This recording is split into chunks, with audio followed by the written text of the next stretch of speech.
Hello students, welcome to my YouTube channel Sahaj classes. तो आज इस वीडियो में हम एस्टेट टीजीटी साइंस के पीवाईक्यू डिस्कस कर रहे हैं ना।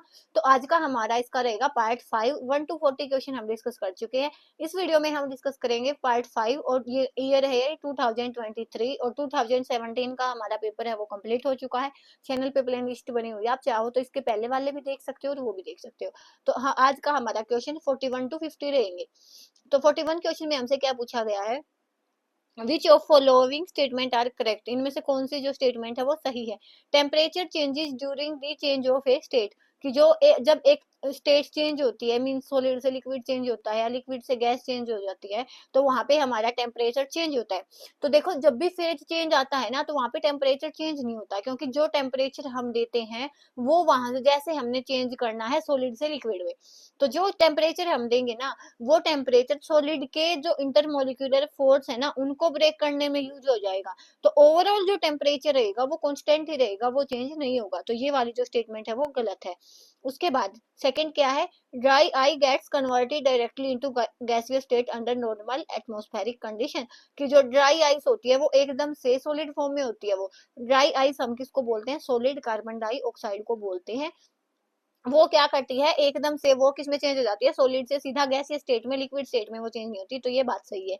उसके बाद higher boiling point of liquid indicates weaker intermolecular forces. अगर हमारे पास कोई भी लिक्विड है उसमें उसका जो बॉइलिंग पॉइंट हाई है, तो इसका मतलब क्या होगा कि वहां पे जो फोर्स ऑफ अट्रैक्शन है बहुत ज्यादा रही होगी, तभी हमें उसको जो टेम्परेचर है ज्यादा देना पड़ा होगा, उसका बॉइलिंग पॉइंट है वो भी ज्यादा होगा। तो ये वाली चीज तो गलत है। अगर वीक फोर्स है वहां पे, तो थोड़ा सा ही टेम्परेचर देने पे वो टूट जाएंगे और थोड़ा ही जो हमारा बॉइलिंग पॉइंट है वो भी क्या होएगा, कम होएगा। तो इसके हिसाब से हमारा जो ऑप्शन 3 है वो भी गलत हो जाएगा।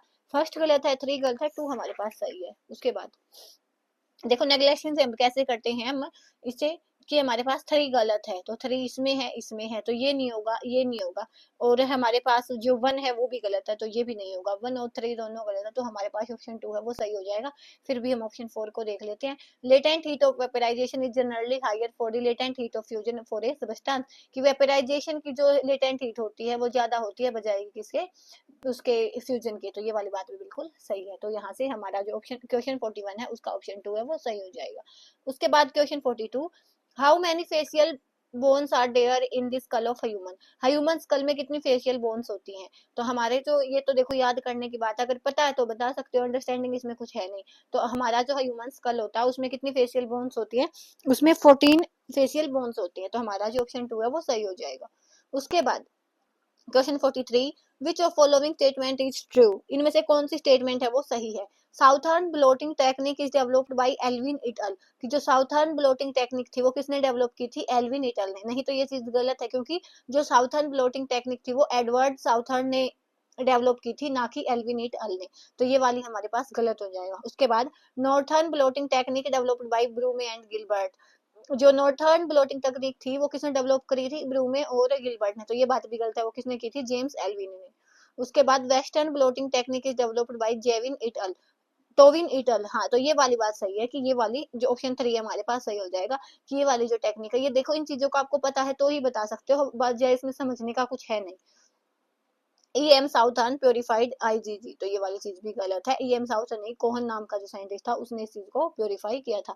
तो यहाँ से हमारा ऑप्शन 3 है वो सही हो जाएगा। इसकी एक्सप्लेनेशन आप यहाँ भी देख सकते हो, मैंने सही में लिखा है कि जो पहली टेक्निक थी वो एडवर्ड साउथर्न ने की थी, दूसरी थी वो जेम्स एल्विन ने, और जो फोर्थ ऑप्शन था हमारा वो कोहन ने। थर्ड वाला जो ऑप्शन है वो यहाँ पे सही दिया गया, तो ऑप्शन 3 हमारा वो क्या हो जाएगा, राइट हो जाएगा। उसके बाद question 44, in which of following mirror is used as rear view in vehicle. Vehicle में जो यूज होता है वो कौन सा मिरर होता है। तो ये देखो, इतने मैक्सिमम क्लास के क्वेश्चन नहीं है, जो आपको फिजिक्स केमिस्ट्री देखने को मिलेगी वो 6 to 10 की ही है। तो यहाँ पे देखो, जो व्हीकल का मिरर होता है वो क्या करता है, हमें बड़ी बड़ी चीजों को छोटी छोटी करके दिखाता है। जैसे जो गाड़ियां पीछे होती हैं, उन बड़ी बड़ी गाड़ियां होती है, वो हमें उसके जो मिरर होता है उसके शीशे में छोटी होकर दिखाई देती है। तो वो वाला जो काम कौन करता है, कन्वेक्स मिरर करता है। बड़ी चीजों को छोटी दिखाते हैं तो हम क्या करते हैं, कन्वेक्स। ऐसे जैसे हम मेकअप में देखें, मेकअप में हमें अपने फेस को अच्छे से देखना होता है, तो वहां पे हमें छोटी चीजों को बड़ा करके देखना होता है, तो वहां पे क्या होता है, कनकेव। तो ये वाली चीज आपने ध्यान रखनी है। उसके बाद क्वेश्चन 45, ये वाला जो क्वेश्चन है ये भी आपका क्लास 10 का रहेगा, जहाँ पे रिएक्टिविटी जो ऑर्डर होता है ना वो दिया होता है, may be metal and non metal का जो पार्ट है वो है।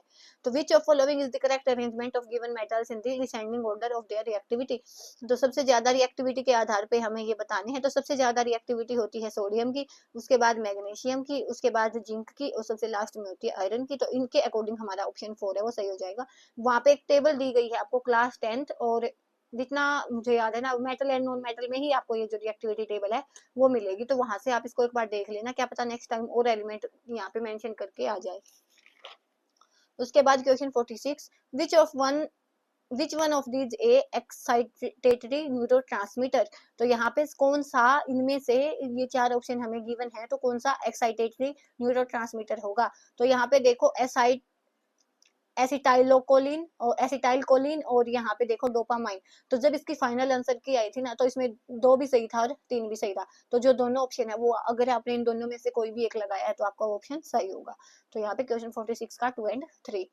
उसके बाद question 47, A block of A mass 5 kilogram is kept on A table top. एक टेबल है उस पे एक ब्लॉक रखा गया है मास का 5 किलोग्राम का।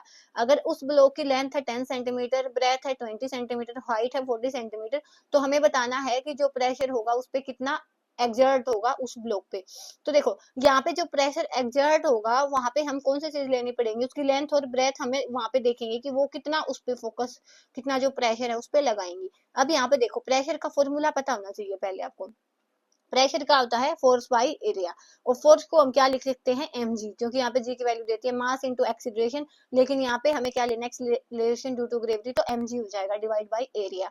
तो मास कितना है 5 किलोग्राम है, तो 5 मल्टीप्लाई में ये g की वैल्यू कितनी है 9.8, तो 9 इस पॉइंट के नाम का यहाँ पे हमने 10 लगा दिया, तो 98/10। ठीक है, उसके बाद इसकी लेंथ कितनी है, 10 और ब्रेथ कितनी है 20, लेकिन ये वाली चीजें किसमें है सेंटीमीटर में, और ये वाली चीजें किसमें है मीटर में। तो हम इसको सेंटीमीटर से मीटर में बदलेंगे, तो ये हो जाएगा क्या 10/100, और ये क्या हो जाएगा 20/100। तो ये वाली चीजें देखो 10 एरिया था नीचे आएगा, तो 10/100 इसका ऊपर चला गया, 20 का 100 ऊपर चला गया। तो जब आप इसको कैंसिल आउट करके इसको सोल्व करोगे तो यहाँ से हमारा जो ऑप्शन 2 है वो सही निकल के आएगा। तो आप चाहो तो इसका स्क्रीनशॉट भी ले सकते हो। उसके बाद question 48, when glomerular filtration rate fast which of following hormone is released to stimulate glomerular blood flow। तो यहाँ पे देखो जब हमारे बॉडी में जो ये वाला जो हार्मोन होता है ग्लोमेरुलर, इसमें क्या होता है जब इसका जो फिल्ट्रेशन का रेट है वो फॉल हो जाता है, मतलब कम हो जाता है, तो वहाँ पे कौन सा हार्मोन रिलीज होता है, तो ये वाला जो रहेगा रेनिन हार्मोन रहेगा। तो ऑप्शन 2 है इसका वो सही हो जाएगा। तो बायो वाले क्वेश्चन तो देखो अगर पता है तो बता पाओगे, अदरवाइज नहीं। तो मेरे अकॉर्डिंग तो देखो बायो को लास्ट के लिए छोड़ लो, पहले फिजिक्स केमिस्ट्री को अच्छे से कर लो जहाँ पे अंडरस्टैंडिंग बेस्ड क्वेश्चन आते हैं। The process of release of sperm from seminiferous tubule is known as. तो इस प्रोसेस को हम क्या कहते हैं, स्पर्मिनेशन कहते हैं। तो ऑप्शन 4 है हमारा वो सही हो जाएगा। क्या, the process of release of sperm from seminiferous tubule is known as spermiation. तो ऑप्शन 4 है वो सही हो जाएगा। उसके बाद which of following statement are correct, इनमें से कौन सी जो स्टेटमेंट है वो सही है। House fly have sponging type of mouth part, कि जो अपनी हाउस फ्लाई होती हैं उनका जो माउथ पार्ट होता है वो स्पॉन्जिंग टाइप होता है, तो ये वाली बात सही है। उसके बाद honey bee have beating and chewing type of mouth part, कि जो हनीबी होती हैं उनका जो माउथ पार्ट होता है बीटिंग एंड च्यूइंग टाइप होता है। बटरफ्लाइज का कैसा होता है, सिफोनिंग टाइप माउथ होता है। कॉकरोचेज का chewing and lapping type of mouth part. तो यहाँ से देखो हमारे पास है जो ऑप्शन 1 और ऑप्शन 3 वो वाली चीजें सही हैं। तो ये वाला कि हाउस फ्लाई का जो माउथ पार्ट होता है वो स्पंजिंग होता है, और हनी बी का है वो च्यूइंग टाइप नहीं होता, तो इसलिए ये वाली चीज गलत हो जाएगी। बटरफ्लाई का भी सिफोंजिंग टाइप होता है, ये स्पॉन्जिंग है और ये सिफोंजिंग है, तो इन चीजों में छोटी छोटी डिफरेंस है, तो ये वाली चीज आपने देखनी है। और कॉकरोचिंग का भी च्यूइंग टाइप नहीं होता, तो ये वाली चीज गलत हो जाएगी। तो यहाँ से अपना फर्स्ट और थर्ड है वो सही होगा, और फर्स्ट और थर्ड ऑप्शन 2 में दिए गए हैं, तो यहाँ पे जो हमारा ऑप्शन 2 है वो सही हो जाएगा। तो यहाँ पे हमारे जो 41 to 50 क्वेश्चन है वो कंप्लीट होते हैं। नेक्स्ट वीडियो में हम मिलेंगे इसके लास्ट पार्ट के साथ, तब तक के लिए धन्यवाद। Thanks for watching my video.